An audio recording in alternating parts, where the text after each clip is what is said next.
talk a little bit about what just happened. This is the only Get Out the Vote rally that I know about in the city right now. I'm really surprised at that, so congratulations. It was a fabulous rally. Thank you. Tell me how you put this together and why. I have started the Friends of Dorothy Brown organization. We formalized the structure. I've had it for, since I've been running for office since 1997. But we formalized the structure in 2007. And I just want to make sure that I have an organization for when I'm running for office, of course, and of course to be able to assist other candidates.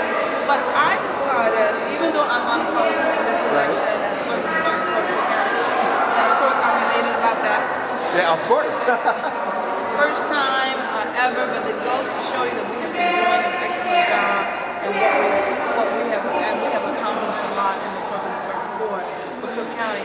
And I wanted to have a Democratic rally. Right. We invited all sides. Those candidates that are slated, those candidates that are not slated. For people to get an opportunity to hear them, let's just rally. And I'm getting ready for November. That's great. Getting ready to beat the Republicans. Make sure that we're taking back the White House. I want to make sure right here in the state of Illinois that we are continuing to have a majority in the state house and the state senate, that we will continue from a national level to have a majority in the United States Congress, both the House and the Senate. And of course, I want to ensure that I'm willing to go all over this country, speaking on behalf of whoever the Democratic nominee is, and I'm excited about the fact that we will make history. Right. A long time ago, someone asked me a few years ago, not so long ago, when will we have a woman president, or will we have an African American president? And I said, oh, maybe by 2020 the United States will be ready for it. Well, I was wrong. I'm not wrong that often. But I was wrong, because we will have either a woman or an African American as president of the United States. And that's exciting.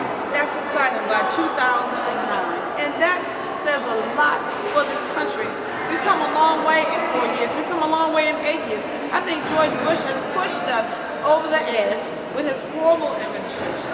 He has let us know the importance of putting decent, accomplished, talented, and sensitive people that are sensitive. It's one thing to have the smarts, and it's another thing to have the money, but you have to have the heart. Right. You have to have the heart for the people, because if you have the heart for the people, then you will govern for the people. They talk about a government of the people, by the people, and for the people, then you will govern for the people.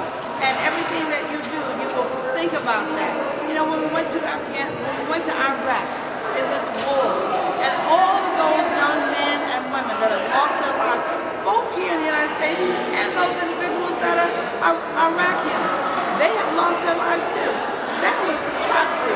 There's so many theories as to why George Bush wanted to go to Iraq when we still don't have Osama bin Laden. Didn't even find him there.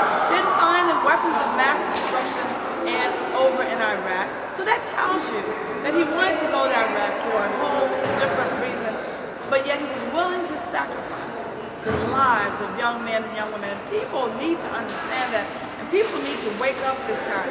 I tried to get them to wake up in 2000. Tried to get them to wake up again in 2004. Look at what's happening to the United States Supreme Court. It's just about to be, and if it's not already, majority conservative who really don't care about what happens to minorities. Seriously, they'll change that law. They will interpret that law so that the most of us will not have the kind of opportunities that we have today. They don't care about women's rights. They don't care about minorities. And so it's important for us. I'm just waiting for once the Democratic nominee is established, so I can get out on the campaign trail. And I'm willing to go all around this country. I've been taking the judicial candidates here in Cook County all around, the slated candidates, those which I have endorsed, which I'd like to say who they are. First of all, talking about the countywide candidates, I have endorsed Jean Moore to be re-elected as recorder of deeds.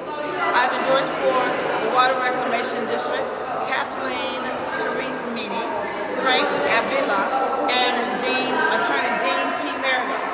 Now, Kathleen and Frank are already sitting commissioners, and then Attorney Dean T. Maragos, we want to put him on the commission. Then for the Illinois Supreme Court, I have endorsed Justice Ann Buck. She was appointed to the position, now she needs to be elected to the position. For the appellate court, I have endorsed Justice Alan Bryman, who's already been on the appellate court for 11 years. And then I've endorsed Judge John O. Steele, who is moving up from the state court to the appellate court. For the state court level, I have endorsed Attorney Thomas Burns and Attorney Paula Lingo. Those are the two attorneys. And then we have Judge Marilyn Johnson, Judge Michael Hyman, Judge Thaddeus Wilson, Judge Loretta Higgins-Wolfson, Judge Maureen Ward Kirby, let me just make sure I have all the judges. And then we have I said Marilyn Johnson. Then we have Judge Joan Powell, and we have Judge Jesse Reyes. Those are the judges that are up for, that have been slated, endorsed by me, and that we are endorsing and working with. Then for sub-circuit, for the 5th sub-circuit, we are endorsing Judge Furman Session, and then Attorney Stephen Stern. And then for the 1st sub-circuit, I am endorsing Donna Cooper. And of course, for the 26th Representative District, I am endorsing a young man for state representative who has been out on the battlefield in the community. He's smart, he's talented, he has the degrees, but he's also been out doing the legwork. And I'm endorsing Phil Jackson. Philip Jackson, who's the Chief of Staff for the city, for the Chicago Public Schools, and also he was the Executive Director, President, Executive Director, or CEO for the Chicago Housing Authority. So for the 26th Representative District, and he's head of the Black Star Project, which they go into schools and help young women and young girls and boys to read. So I'm endorsing Philip Jackson for state representative, and of course, State Senator Ricky Hendon.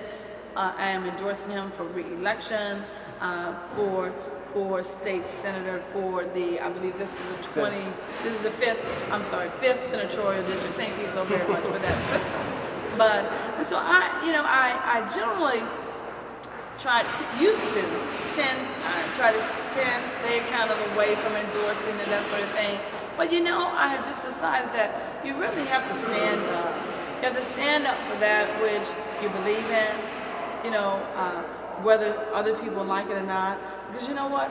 There's always going to be someone that's not going to like it. That's right. That's right. Always going to be someone that's not going to like what you do. Well, you did a fabulous job. I mean, this is really an impressive event, and I want to thank you for that. Thank you, and thank you for being here, and thank you for all that you're doing with the blog. And just say to all of you out there, please remember to vote on February 5th, 2008. It is so important. And please remember to vote Democrat. I am a Democrat. I'm pretty sure everybody will be. Vote for Dorothy Brown. I'm Dorothy Brown. Re-elect me as clerk of the Circuit Court of Cook County. Thank you. I think you won re-election when you voted. Thanks a lot. Right, thank you. Bye. Thank you.